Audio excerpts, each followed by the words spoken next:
Drawbridge puppet theater here in Lunenburg, Massachusetts. I've been doing this for, how long have I been doing this now? 28 years. It's a long time. It's a wonderful business to be in. Explain what happened before you met Paul. Prior to meeting Paul, I was in the midst of pretty much doing just odd jobs, temporary jobs here and there. I was a porter picker actually at an electronics warehouse. That's what I was doing specifically. And I met Paul just through a mutual friend. And because I wasn't really, my goal at that time was to get into the music business. I was a songwriter.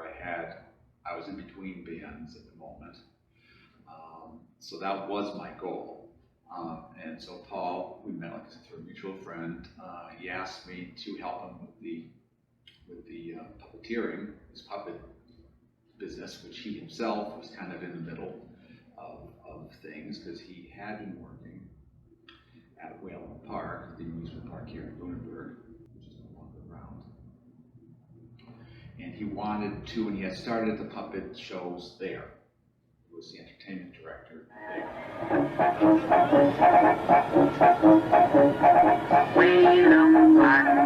Whalen Park, oh what fun, oh what fun.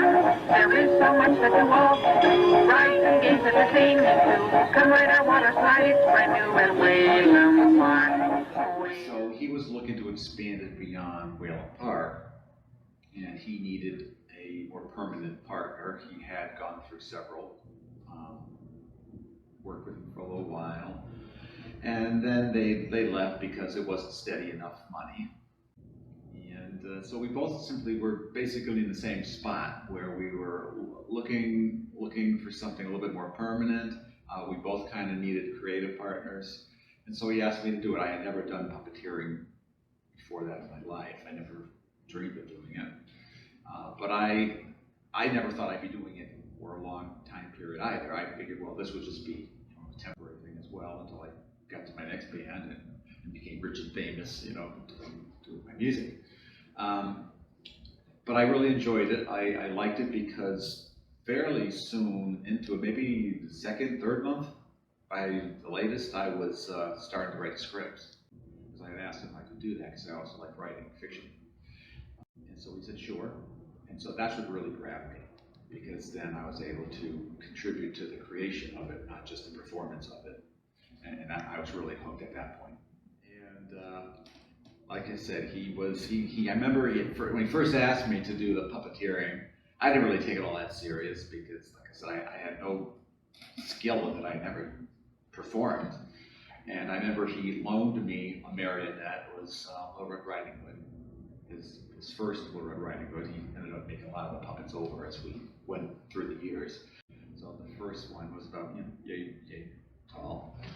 And I remember he told me just practice with it. He said he showed me briefly how it worked, how all the strings operated it. And he said just give it some thought, practice with it, and give it some thought. And I just remember pulling it out with friends when they would come over and just laughing because I didn't think I was really going to do it. I didn't, or maybe I do a show here and there. I never thought it would be anything that I was going to perfectly get into. So it was more of a kind of a laughing thing. But he pursued it. He kept getting in touch with me, asking me about it, and I got a little tired of doing the order picking at the electronics warehouse because I was making a lot of mistakes there. So I just decided I would give it a shot.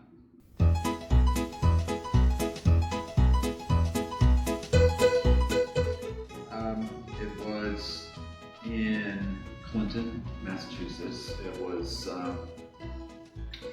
in the summer. They were having like some sidewalks sale page or something.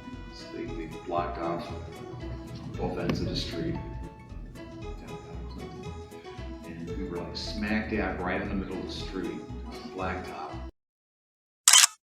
And it was a really, really hot day. I mean, high upper 90s, brutally hot. So we were on the blacktop, so it made it hotter.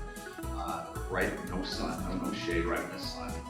And it was a hand puppet show of Chicken Little. And I just remember, again, sweating bullets as we're doing this show, and sweat's just pouring down our faces. And the kids that were in the front were, throwing popcorn at us through the opening of the stage. So we're trying to do our show, and the popcorn's like bouncing off our heads and everything. The sky's falling! The sky's falling! And I just remember turning to him, and saying, like, under my breath as we were doing the show, I said, I hope it gets better than this. And he laughed. He said, yeah. So I mean, I still had a good time. It was a great time, and I got money. I got paid. So it was my first professional puppeteering performance. I actually got money from it. And at that time, that was really nice to get money because, like I said, these other jobs weren't really amounting to much. And it was fun. It was just fun because it was my first real experience with being self-employed. And so I loved the whole process of it, driving there and putting the stage up and doing the show and talking to the crowd after, the little demonstrations we did, and putting the stage, back away. And it just was wonderful. The whole experience was wonderful. So I really liked this. And then I said, yeah, we'll try this. We'll try making this work. It was a struggle. I mean, it was never easy. It still isn't. It's always been a struggle, but it's a fun struggle. The question I have is about the first building, and how did you settle into there, and how did it get taken? The first theater we had? Yes. All right, the very first theater, well, technically the first theater we had was actually the old Toy Cupboard Theater, which was Herb Hosmer's theater in Lancaster, Massachusetts. And he had that was right on his property where his house was. It was an old carriage house that had been converted into a puppet theater and had wooden benches that people would sit on. And he and Herb had been running that for over 50 years, I believe. But he was a school teacher, and he did this on the side, the puppeteering on the side. Listen, you've only got 3. All right, here you go, my dear. Don't be off compound time. Stand back.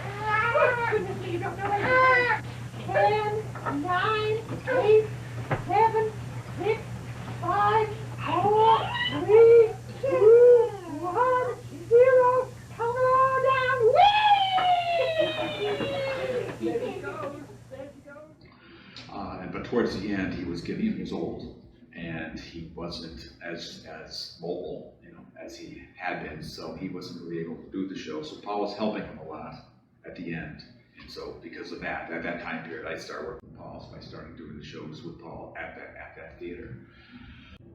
So we did it. We were doing the shows there. I was helping him with the shows there for a couple of years or so, maybe. We had done a tour, actually. We did a tour down south for another puppeteering troupe for a while. And then when we came back from that, we were still at the Toy Cupboard Theater. So we kept doing it there pretty much until Herb passed away. But that was a nice little theater. It wasn't heated very well. It was kind of chilly in there. But it worked out well. And the shows that we were doing there were still mostly the shows that Paul had been doing prior to meeting me. So like I said, I did start writing them, but it took a while to start transferring a little to the newer shows. And a lot of the newer shows we were doing, he would make puppets for, new backdrops, new props. So they all started getting to the productions. We got bigger and bigger. But there, a lot of the shows were still the smaller shows, the older puppets that he had. So we were there for a couple of years, but like I said, that was pretty much Herb's theater. And it was nice theater though in his house, because Herb also collected dollhouses. So like the basement of his house was like a museum with all the dollhouses, like all these separate rooms with all these amazing, huge dollhouses. So people could take a tour of that after the puppet show. They would go downstairs into the basement and go through the museum, see all the dollhouses. It was nice. It was a nice place. The second place, that was first called Drawbridge. That was in Fitchburg, on Main Street in Fitchburg. That building is no longer there. It's completely torn down now. There's a CVS there actually right now. But yeah, we went there. There was a little bit of a gap Paul was the one who always wanted puppet theaters. I always tell this story. So I never wanted a puppet theater. I wanted it to be free. Because puppet theaters are nice, but there's a lot of overhead. I always thought it was more like, let's make the shows and let's travel. Let's cruise ships, or let's go around the country, that kind of a thing. But he liked the idea of having the permanent theater. So he was always kind of on the lookout for that and pushing for that. So we went into the, we had two different parts of the building. It was a business building, and the owner rented different stores out to different company businesses. So at first we were in a smaller one, like a single slot location, and it was a smaller one. And we were there for a few years. We were between like a video store and the music store there. But it was had a nice loft in the back that became like Paul's workshop. Went up these little set of stairs, and he was able to have his work area and all the puppets hanging there that I was making. It was nice. We could fit about 40 people or so in it. But then the corner section of the building became available. Somebody moved out, and it was like twice the size. And so we moved into that area. And it was great. It was, like I said, it was much larger, so we could fit more people. Had a basement area that we could use, and I loved that because they were huge. There's two huge sections. So one section could be Paul's, and one section could be mine. I think he might be too. Probably wouldn't mind me telling you all this, but it was very messy. Great, great artist and all that, but messy. And I was the opposite. I needed to have everything in its place and neat and tidy, or I couldn't function. So we were very opposite in that. At that point, I actually was making some of the artwork. I was attempting to make some of the puppets and paint some of the backdrops. So that was my time period. I actually did get into all that. So we had that for a while too. But the thing is that they wanted to tear down the building. The feeling then was that Fitchburg State University was going to buy that building and use it for something, or tear it down, or expand the campus or something or other. So the building itself became questionable. So we had to get out of there for that reason. And then you moved here? Yeah, but there was gaps in between that too. Yeah, we came here in 2005. We left the larger building, the larger space in that building in Fitchburg, maybe 2001, something like that. So there was like a 3 or 4 year gap where we didn't have any building, any theater. Maybe we still did just traveling shows and that type of thing. So this became available. This was it's called Hearts and Hands.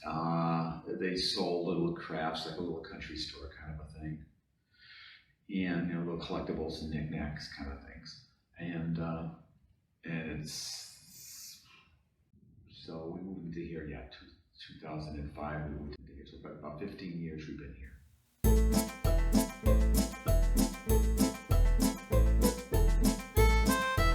Pretty much, we would decide on what show we wanted to do, whether it was going to be upgrading one of the older ones that we already had, or completely new story. The process basically was we decide on what show. I would write the script. I would write my final draft, or close to the final draft. I'd have him read it. He'd put his 2 cents in. We'd bicker about things here and there a little bit. That was good. He always say that that line was too much, because I always liked adding jokes for the grown-ups, for all ages, because to me we weren't doing children's entertainment, we were doing family entertainment. We wanted to entertain everybody. I always wanted certain things in there for grown-ups, but to get it to do. So we talked about that, and that went a little too far. So we finally come up with the final script. Then we'd sit down and we'd go through each scene and we'd list everything that had to be made. What puppets, of course, what props, what backdrops, what the backdrop should look like. And of course, this is all going through my head when I'm writing as well. I have to visualize the show the best I could to make sure that if we could do it, that was written in a way that you can't perform it. And at that time, it was just Paul and I doing it. We didn't have backstage helpers. So all the shows had to be done with 2 people. So, you have to think about who's running the lights. You have to plan in your head, okay, don't have too many things on stage when the scene ends, because somebody has to jump down, which is usually Paul, to close the curtain, and somebody to open the curtain, which is usually him as well. So that was all stuff you had to take into consideration when you're writing the script.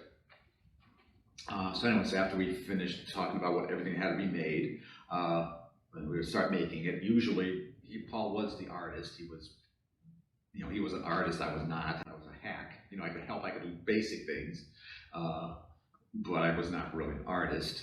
I mean, if something had to be painted, I could do like the background color and then come in and do all the detail, that kind of a thing. Shadow puppets. We did like incorporating a lot of different kind of puppets into each show. Paul liked that a lot, so I would try to add shadow puppets a lot of times, and that helped from the writing angle too, because you could get away with splitting the scene into 2 locations by having something happen in the shadow screen. It could in effect be another scene that you could add in. So that kind of thing was good. He would draw out the shadow, like he would draw out what the shadow puppet was going to look like. He would I would tell him, okay, we'll put X's on the parts that I have to cut out. So you do that, and then I would take it with the X-Acto knife, and then I could cut out the shadow and put the tape on it and get it all done. So that saved him the work of doing that while he was doing the actual drawing. But all the painting, he did all the backdrops. I did start for a while, and same thing, I would do the basic thing, but he would do shadowing, because I couldn't do shadowing well. And then it would all take, it depends on what show it was. Like I said, as we went along, it kept growing. The shows kept getting bigger and bigger and bigger and bigger, and he would get, less and less patient with me because the bigger they got, the more work you have to do. And the more difficult they would get to perform. But we get them done. Take about a couple months, maybe from beginning to end, and then of course after they were all made, we'd go through rehearsals, and without fail, we were down to like the last day, like before the first performance, because we would start booking the show before it's actually complete, because we think we'd have plenty of time. And without fail, we'd be down to like, oh, the show's next week and we're not ready yet. The show's 3 days, not ready. And so we'd be rehearsing the show like the night before its debut, nearly every single time. That was always the pattern. But it was fun. It was, like I said, it was tension there and stress, but we always got it through. That was pretty much the process every single time. We always thought we had plenty of time. We came down to like the last day. We still didn't have the show. May I ask if you remember what was the hardest show? Well, I do remember Perseus, the Adventures of Perseus show that we've done. That was tough because it was a brand new show for one thing. It wasn't an upgrade previous show. I thought we needed to do a Greek myth. I thought that would be good with schools, especially, which is proved true. A lot of schools like that show. But that one, I do remember literally, we're still working on it like midnight, 1 o'clock in the morning before the debut of it. And then rehearsing it. I remember one of my brothers, Brother Bob, had come to visit at that point in time. And we asked him just to watch our first rehearsal of it, which I think was like at 1 a.m. We still were just finishing things up. And at first rehearsals, they're always bad. And so I remember everything's late. The entrances are all late. Everything's sloppy. Nothing's on the cue. And Oh, but I'd rather marry a slug. Here comes the foul man now. There you are, my dear. You left our little dinner date right in the middle of my marriage proposal. And our shows are all recorded. I don't think I mentioned that part of what we do. And our process at the beginning for recording the shows was Paul and I would sit around a tape recorder. It was all one track. This was way before digital age wasn't here yet. Computers weren't really here yet. So it was us just sitting around the tape recorder, around the microphone, on the tape recorder. Whatever sound effects we had to have them on hand to do them, live. He'd have the background music, plugged in. So that was on the same track as the dialogue, as the speaking. And if you made a mistake, you just have to rewind and go over it. So you hear all these little clicks and stuff, you didn't really have great editing equipment. Later on, I think what you said, The Nutcracker was the first show that I bought like an 8-track digital recorder. So that was a major advance for the recording of the sound. And at that point, I took over the recording, because then we could have everything on different tracks. All the dialogue would be on a different track, the music was on separate tracks, sound effects were on a separate track, everything. So that was much better, much cleaner sound as well. So anyway, so Perseus, so the first performance of that with my brother watching was a mess. So we asked him, I remember asking him, so how did it look? Because I don't know, guys. Like I said, we were supposed to perform it for the first time. We were booked at this place in South Hadley. It was like a movie theater, but they had like a little stage in front of the screen. And they would have us perform there. We were doing shows there for a few years. My brother was worried, because he was going to go there with us. He was going to help us unload and everything. So he was worried for us, how he would do in front of a live audience after he saw how it was. But it was amazing, everything went fine. When we did the actual performance, that's how, and we knew that. Paul and I knew that. That's how it is. So we told him, don't worry. So, we know it. I mean, we know the show. I wrote it, and he made all the puppets, so we know the show. It's just a matter of doing it 2 or 3 times, and then you have it, and kind of knowing what you're going to do at each line, and when you have to pass puppets back and forth. But once that's in your head, it's in your head. So, and Paul and I were just in tune on that. We were really, it's probably patting myself on my back, but we really knew our stuff as far as performing. We were both. I mean, 1 or 2 times is all it took when we did the shows.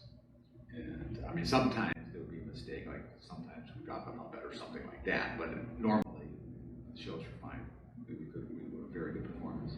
We worked really well together. That was the thing Paul and I is, between the 2 of us, we had all the skills necessary to pull this off. We didn't have to go out to hire or pay anybody else for anything. Because between the 2 of us, I mean, we could do all the writing, we could do the voices. I wrote the songs too, so we could do that, and I could record all the songs. We could do with the artwork, and then the performing. So he could do all the sewing, make costumes, the wigs, everything. So between the 2 of us, every single skill needed to pull this off, from the creation to the performing, we could do. What would a normal day, like right before the puppet show, be like? Or the day of the puppet show be like? Well, we'd have everything loaded in the van prior to that day. So it's just a matter of, getting me in the van on time. I was always late. Still am. Well, we just, get in the van, we drive. If it's a traveling show, we drive to our location, wherever it was. We get there, we unload all the staging from the van, bring it to wherever we were going to school or library, whatever. We'd set the stage up, wait for the audience to get there, perform the show. Then we have a little demonstration at the end, a puppet demonstration. If there was a large, it was like a marionette, we had different stages.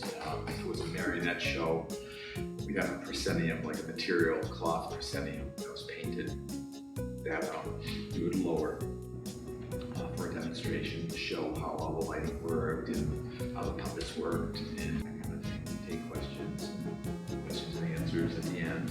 Paul did most of the talking then. It's funny because now I do, obviously I do all the talking now. He did like 95% of the talking during demonstrations all through the years we were together. And then we, take the stage down and load it back up and hopefully get paid. hopefully get our check. And then go eat someplace. And it was really a wonderful sense of freedom.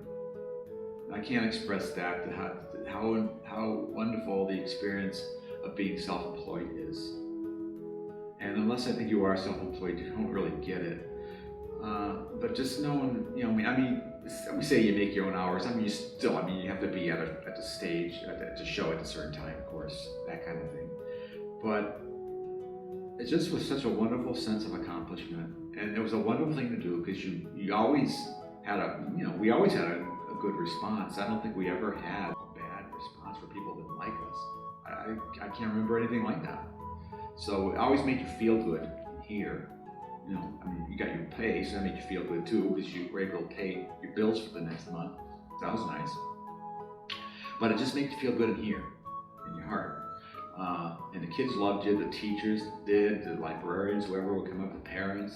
So you got a lot of nice comments at the end. So it was not just going to work. So your typical day of going to work wasn't like dragging yourself in and when do I go home, that kind of thing. It was completely opposite. It flew by. The time, whatever you're doing, the 3 or 4 hours that was actually work, wasn't. It was like play. And we'd be talking, and we'd be setting the stage up, of course, and gabbing away. So because we knew we did so many times, so each of us, Paul had his things. He would handle, the sound system. I would handle the lights. So I mean, we did it so many times you didn't have to pay attention. You just did it you could talk while you're doing it because you did it so many times. So time all flew by. And like I said, it was a wonderful experience. You felt good at the end, and then you had the rest of your day, or whatever, off to do whatever you wanted. So it was great. I loved it.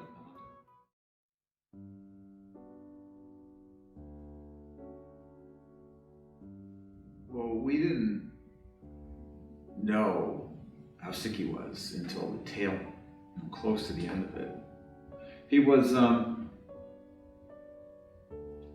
He passed away September 1st, 2012. So that summer, I'm trying to remember, we were here. We were in this theater here in Lunenburg.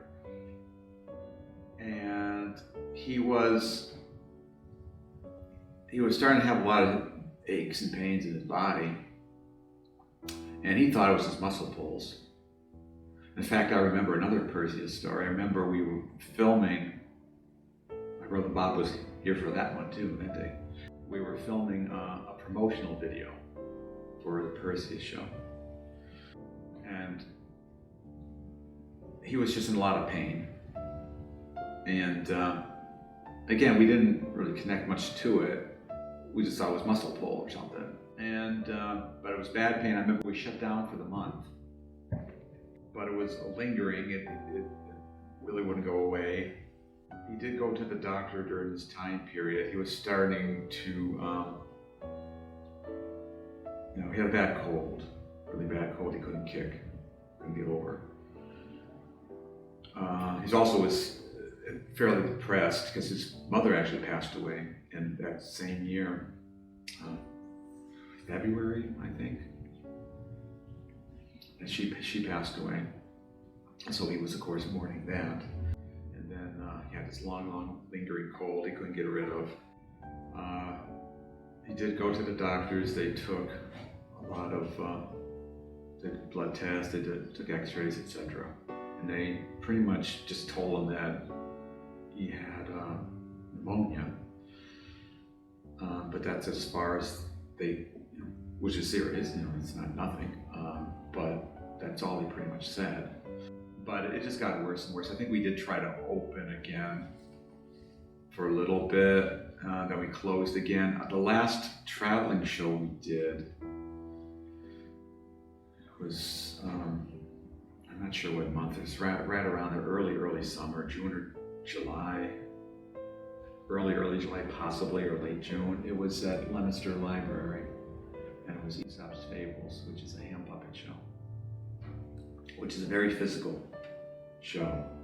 It's a very involved show. And he was just in pain through the whole thing, like groaning and all through it. We did it though, we did the show.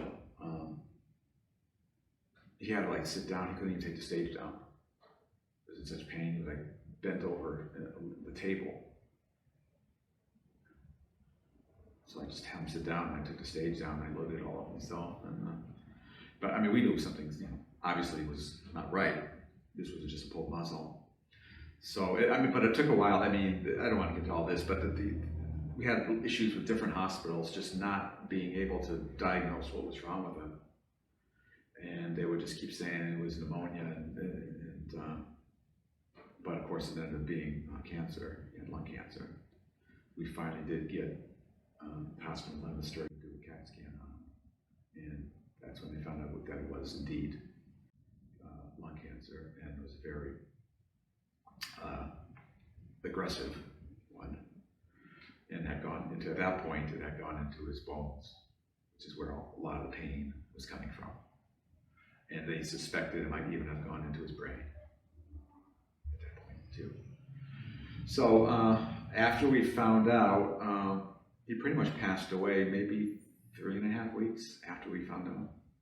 So it was very quick after we actually found out what it was. Of course, he knew he was seriously ill prior to that.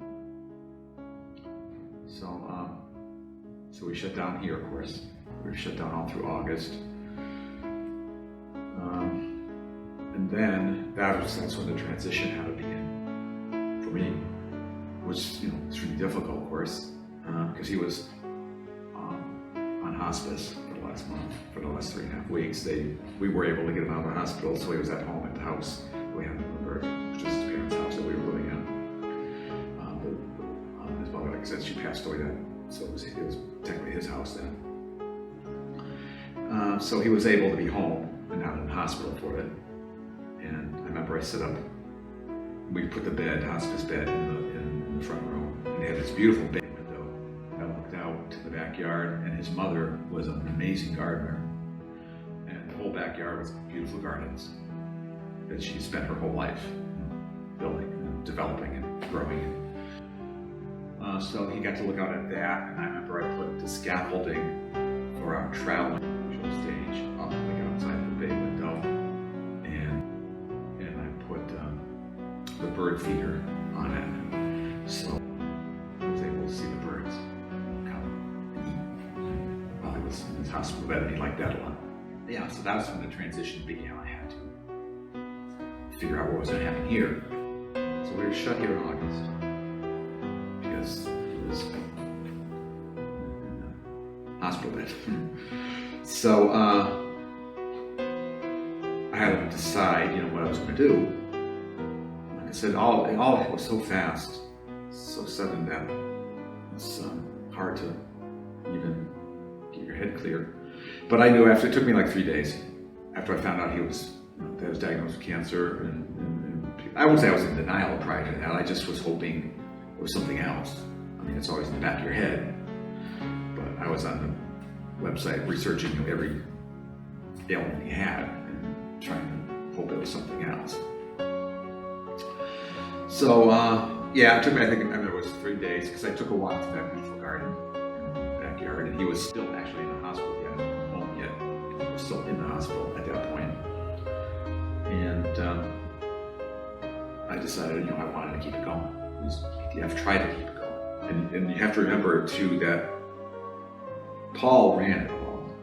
I was very, very much involved in the creating and very much involved, of course, in the performing. But as far as the business end of it, that really was Paul. I would have my input. We'd sit down, we'd have strategy sessions, how to market better and this and that. But all the decisions and all the handling, all the taxes and all the business end, that was all Paul, all of it. So I had no idea how to do any of it. I said, well, I want to keep it going. I want to, I think that I thought it was important to keep it going. Not just for families and kids, but for me. because I got so much out of it. So that was difficult. So I had a lot to learn. And I remember like sitting when he was home, when he'd get back home in the hospital bed, and he'd be on a lot of heavy medication, pain medication, morphine. And so whenever the pain got to a certain degree, he could, give himself more. So a lot of times he wasn't all that clear-headed, and as it proceeded, as he got closer to passing, he was with it less and less. And of course, also all his friends wanted to come and visit, so I was kind of scheduling that too. So I remember having conversations with him, because I'd have his laptop, and like I said, like things, even like the website. I said, Paul, I need to know, how, I don't know how to do it. Like the Homestead website, how do you, what's the passwords, and that's all this kind of stuff. And so it was a challenge for all of it, and again, trying to keep my own emotions steady and take care of him for that month too. But so I had to decide what to do here, and then the owners of the building, because we don't own this, we rent this, so rent was due. They did very, very kindly give us a free month. So September, they gave me September free, no rent. But then they said, October we need the rent. So I had to get this up and running. There's my whole income. So it meant, and so I had to hire puppeteers, get them trained, get the website all up and running. I had to re-register the business under my name. So a great deal. I had the basement of this building was a real mess because Paul was very messy, like I said, so that all had to be gone through and organized. I had to go through all the digital files, try to organize everything, all the bills. It was an enormous amount of work, but I did it, and I think it helped me in a way because it helped me get my mind off what was happening. So I was so busy. I was exhausted, but it kept me very busy. So I could really break down because you didn't have time to. You had to keep going. And then of course at night I'd be with Paul, and he loved seeing everybody, loved seeing all his friends, but he'd say, he'd rather just, be alone with me, which I understand because he was tired. But I said, Paul, I know, but they all want to see you. They all want to see you. They all want to say goodbye, and so it was a tough time period, very tough. But we made it, and we had a nice Memorial Day for him too. So here at the theater after he had passed, I think it was must have been in September, where we did 3 shows, I believe. The first 3 shows in one day. And the first show was a private show for just family and friends of his and mine. And then we had 2 public shows. And those were all sold out. They're all packed. And it was beautiful. And the newspapers came, from the Sentinel came, and the Telegram came. Reporters. They took pictures and interviewed me, and it was a wonderful day. So it was nice, and that's what he wanted. He didn't want any big funeral or anything like that. He just wanted, sort of like a day with, at the theater, invite all his friends. So we did do that. I added the public shows. He didn't say that, but I added that aspect of it. But that was wonderful. It's a wonderful day.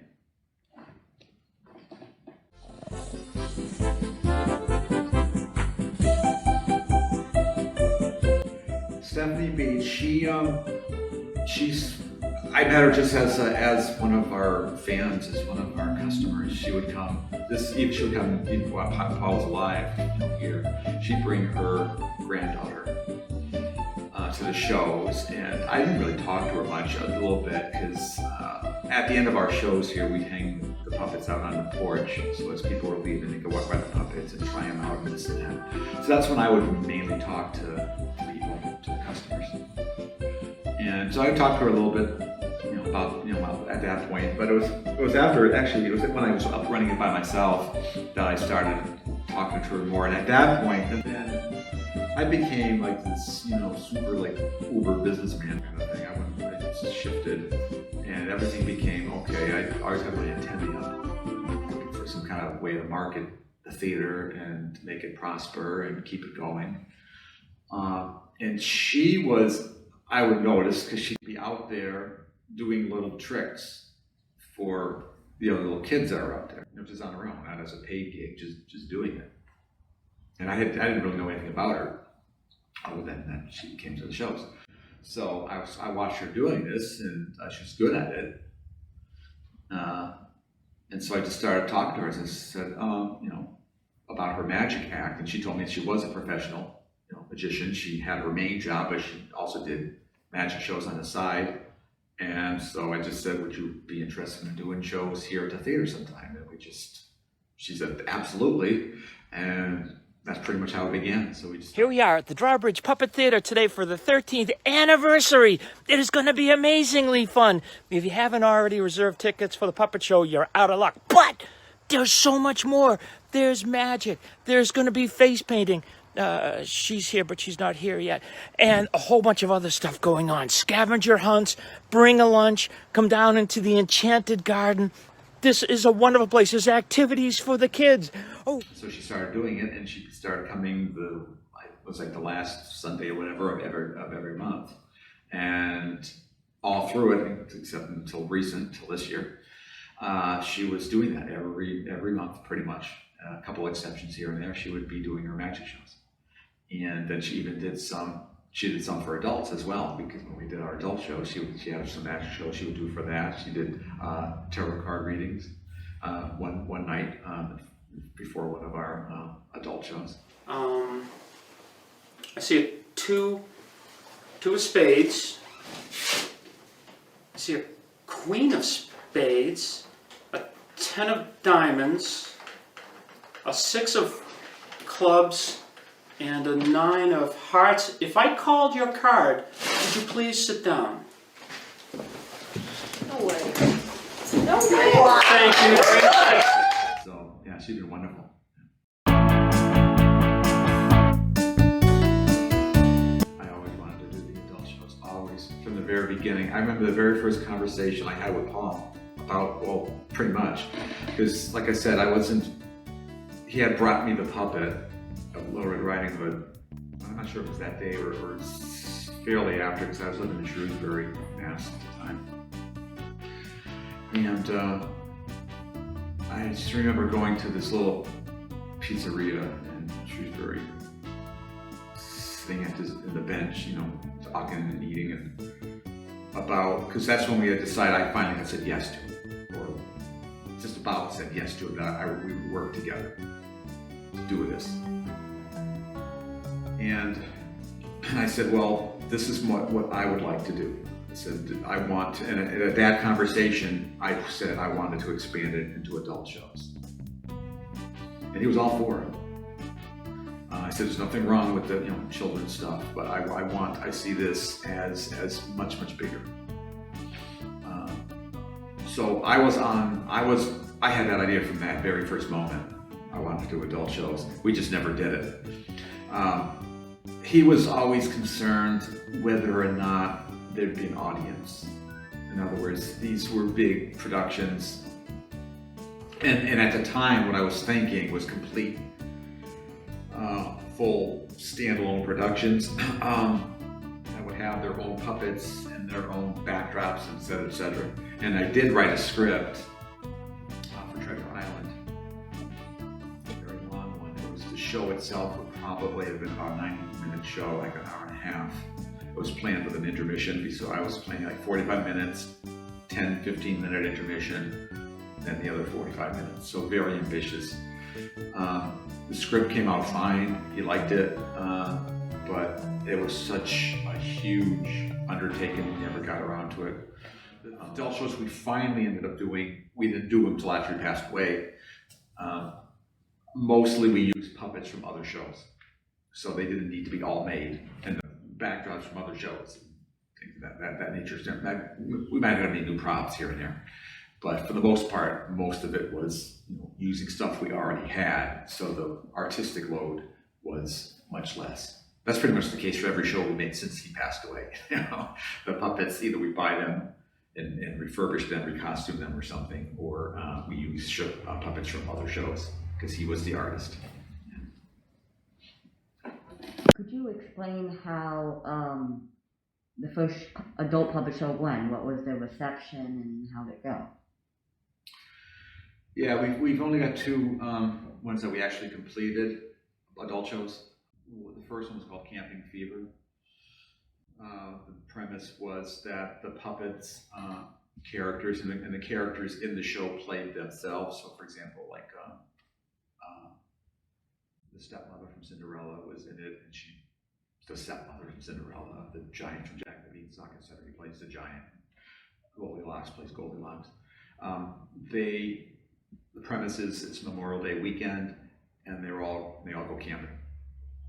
So there's 3 scenes, and each scene was a different campsite with different puppets, talking. The idea of it, I wanted to do a dialogue-based show. In other words, I didn't want action. It was not that it had nothing, but I wanted, because it was around adults, I wanted to do something. And it was also, the idea was to make it so I didn't have to make many props, because I wasn't the artist.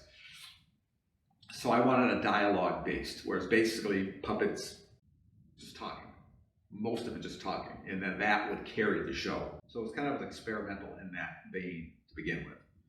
The reception, it did not get a great, not because of the show it was, just because I think the area we're in, it didn't get a great amount of people coming to see it. The people who did come to see it liked it. We ran it for like 2 or 3 months, I think, on, I can't remember what nights, like a weekend nights, evenings, 7 o'clock or something. I liked it. The show went well. It was, like I said, it was an experiment. And from the writing, I'm not 100% satisfied with it from the writing angle. If I try doing another dialogue-based show, I would do some things different, but that's part of the process when you're writing, of trying to figure out what sounds like it works or seems like it works on a written page doesn't always transfer well to the live stage. But overall, I think it was fine, and I do want to get that filmed. That's the only show we don't have filmed that I would like to get filmed and get on video or digital. The second show, the second adult show, was a complete opposite. This one I wanted to be much more physical part to it. So the second one was Drawbridge, which led off the first one, because in the first one, I don't think I'm giving away too much here, Goldilocks is at one of the campsites, and one of the characters, Rapunzel, tells a ghost story around the campfire, and she talks about the zombie of Drawbridge campgrounds or something. So it gets into this big, long, involved, gets really gross kind of story that she tells about the zombie that haunts the campgrounds. And it just so happens that we do this off stage, but Goldilocks in that show gets attacked by a zombie. So she comes back in the second adult show, because that's what my idea was. I wanted to have a continuing storyline with these adult shows. So in the second one, she comes back as a zombie, and this was perfect because the puppet we had, Goldilocks puppet, hand puppet, was falling apart, literally. Bits of her face were falling apart, and she looked really, really bad. So it fit perfectly. We touched her up a little bit, paint to make it look worse, and gave her these really hideous looking eyes.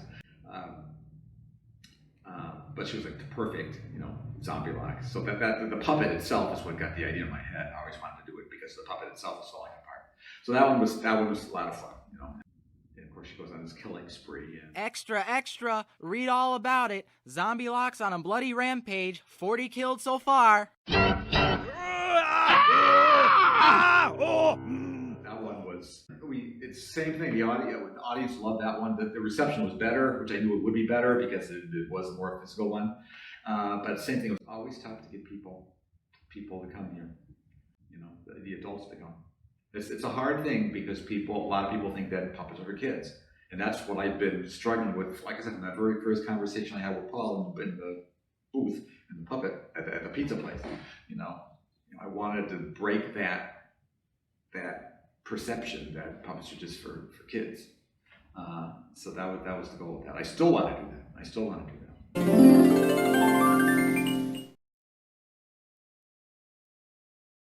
The Enchanted Garden is the creation of the owners of the property, Dale and Jerry Erskine. When they bought this place, they bought it at auction. It was a BMX racetrack, I guess. It was all dirt, like all dirt pathways with tires, where the people would drive their cars around. So they bought it and they put their house in the back of the property.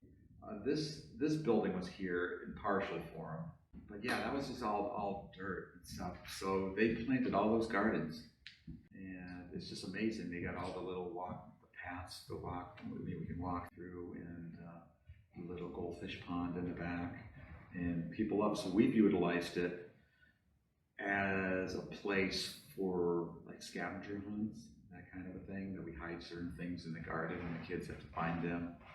And then we have the flower of the month, during the nice weather, where we pick one particular flower and we have a little gnome we put next to that flower, and there's a little basket of stones, colored gemstones that the kids have to bring back to prove they found it. So I try to utilize it as as part of the whole Drawbridge experience. Basically, I want to make everything, or just about everything you see here, some kind of magical little moment. Simple little things, but that was sticking in the people's memory, and they appreciate that. They really do. I hear a lot of good comments about that. I don't know if it's active, but what was hard about making new shows without Paul being here? Well, the artist is gone. Paul, like I said, he made the puppets, he costumed them, he wigged them, he strung them, he painted the backdrops, and not just hack. He painted this mural behind me. He was a fantastic artist, and he kept getting he kept getting better and better and better and better at the artwork, and his work, his backdrops, the last years of his life were just beautiful. So we didn't have anybody doing backdrops. Didn't have anybody doing props. So the challenge became, and I knew people or was put in touch with people who would make them, but not for free, and money is always a consideration here. The budget's not large, so you try to do whatever you can by yourself or with volunteer efforts. So I did get some volunteers to help with some backdrops. That helped a great deal. But largely what we did was, again, you either reused puppets from other shows, or you bought puppets and you costumed them to be what you needed them to be. Dale helped out a lot with that. Dale Erskine, the owner, and the garden creator. She's very, very talented. She's got a lot of talents, and she was good with helping me with costuming things and sewing things and touching even some of the artwork up here and there. And so she helped a great deal with that. All volunteer, because she's wanted us to continue here too. So yeah, the challenges was great. So I knew that going into it. So when I write the script, you take that into consideration as well. He's had a lot of skills, a lot of great talents, and I still think that of all the talents he had, artist and performer and all of that. His greatest, I still think, was his vocal characterizations, because he could do so many different, especially when his younger days, before the smoking started affecting his vocal cords a little bit more. But he could do, female voices. He could do witches. He could do, trolls. He could do like little boys, like Jack Beans. He could get away with so many different voices. I mean, you knew it wasn't a real female doing it, but he could get away with it. Excuse me, dear Emperor. Oh, who are you? My name is Peach Blossom. I'm a poor peasant girl who works in your kitchen. Your chief cook sent me out to tell you that your royal snack of milk and cookies is all prepared for you. I loved writing. I loved writing for him. I would say this to everybody. I would hear his voices as I was writing, and I knew he could deliver it great. So I missed his voices a lot. Saying that, after he passed away, when I started getting volunteers to help with the voices, that did open up a lot of great vocal performances from just friends and customers. Cause I'm big shot Peter, I never will obey. Bold deceiver, I want it all my way. No ifs, buts, or maybes, I oughta know. Defiant babies reap what they sow. Like I said, everything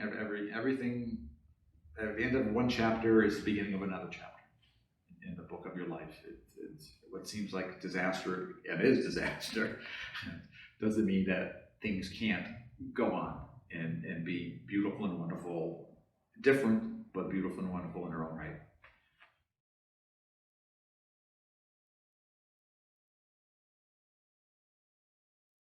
In January of this year, 2020, we were doing really, really well.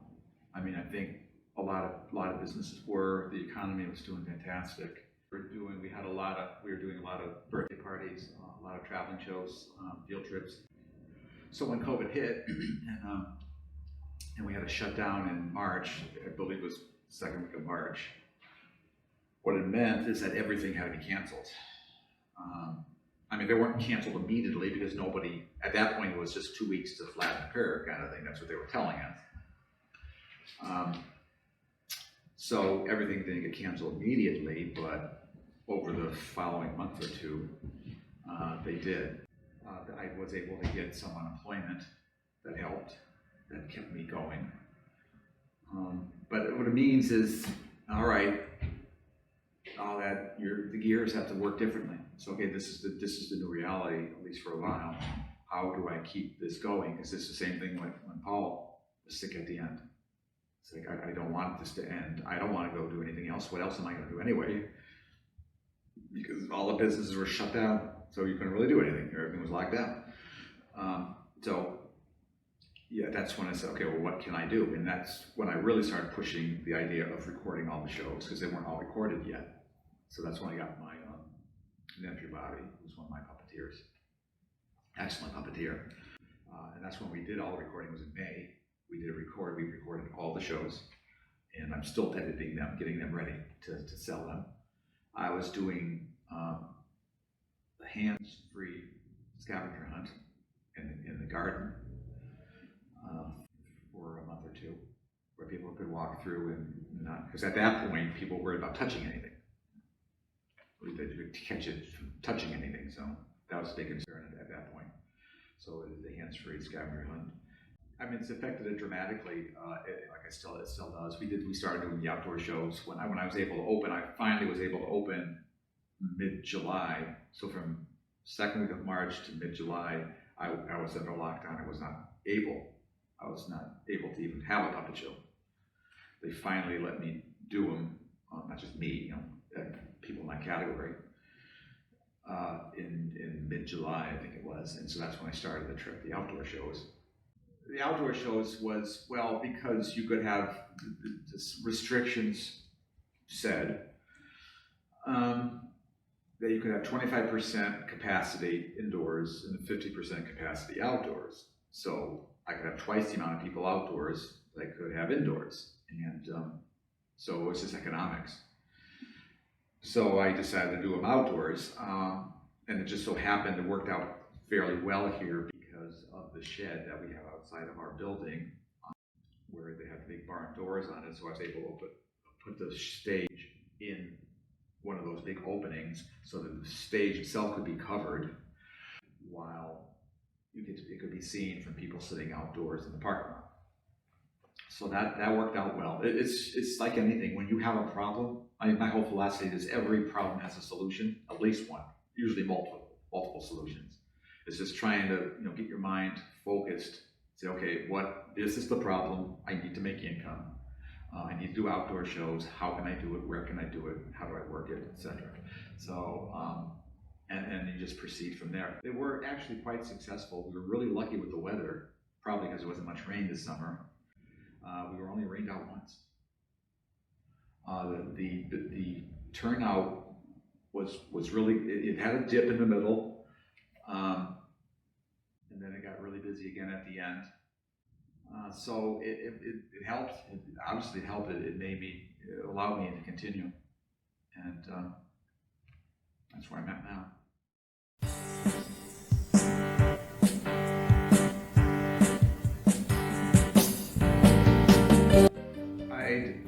I'd like to keep it going. It's a lot of work. Even before COVID hit, like I was saying, we got really busy. The strain of that was getting to me, actually, doing it by myself. I mean, I have other puppeteers help me, but I do all the work. Other than performing. but that's, it's my business, which is right. I mean, I should do all the work. It's my business. I'm hoping that it can continue, that I can make it through this. I wanted to continue having a digital business with it, regardless. Rent it out. I started the pay-per-view recently, so people can just rent for $5. I think it is for the longer shows, $4 for the shorter ones, so they can see the show from home. So I want to continue that. I want to get more and more into the YouTube channel, Drawbridge YouTube channel, and that would be mostly adult stuff. I was working on editing or outlining a big, huge, epic story with the puppets before COVID hit that I would like to do with that. As far as the shows here, like I said, I'm hoping that can still happen at some point. I would like to bring other people in, though. I do need to bring other people in. I'm going to be 60. I'm turning 60 in March, so it is hard physically to do it all by myself. So I've tried this in the past. I would like to open this up to other people. I'm thinking like a cooperative, basically where it's like a joint ownership, but not. Basically what a co-op is there's different definitions. My concept of a co-op for a drawbridge would be people who are working here, they help run the theater, and while they're here, they have equal say, or close to equal say, in how it's run. So it's not necessarily like ownership on paper, but they do get to participate in the strategy, and of course they share the income for that as well. And while they're here, that's the way it goes. But they're also free to go at any time they want. And once they go, then obviously they don't have any ownership, so nothing goes to them at that point. So anyway, that's the concept I have. I've tried it before. I haven't been successful finding people. But I would like to try to open it up to that again. And in fact, I probably will within the next month or two put something on the website about that. Because it does need to go into that. I do need to think about that more and more, what's going to happen, to Drawbridge in the future. I like it to go on beyond me. in some capacity, and then that's the way to go.